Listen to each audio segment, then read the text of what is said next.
ऐका ना, मजेदार असा दिसणारा हा जो नाश्त्याचा प्रकार आहे, आज आपण हा घरी बनवणार आहोत. त्यासाठी 2 वाटी गव्हाचा पीठ, थोडा मीठ आणि दही. इथं मी यीस्टचा वापर अजिबात केलेला नाहीये. थोडं-थोडं पाणी टाकून आपण पीठ मळून एक 10 ते 15 मिनिटाचा रेस्ट देऊया. साईडला जे तुम्ही भाज्या वापरता ना पिझ्झासाठी तेच ॲड करायचे. एक्स्ट्रा जरी तुम्ही पनीर ॲड केलं तरी चालेल. Chilli flakes, oregano powder, tomato ketchup, corn जरासा उकडून घेऊया आणि इथं मोझरेला चीज ॲड केलेला आहे.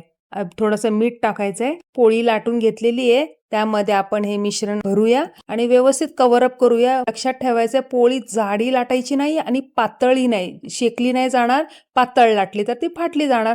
पाणी लावायचंय आणि जाड बुडाचा लोखंडी तव्याला आपण हे चिटकून घेऊया. तुम्ही 1-2 करू शकता जसं तुम्हाला कम्फर्टेबल वाटेल. मला हे 4 जमतो म्हणून मी 4 चिटकून घेतलेले आहेत. व्यवस्थित मागं पुढं करून आपण भाजून घेऊया आणि मेल्टेड बटर लावून संध्याकाळच्या स्नॅक्सच्या टायमाला किंवा मुलांच्या तुम्ही टिफिनला देवा. रेसिपी कशी वाटली कमेंट करून नक्की सांगा.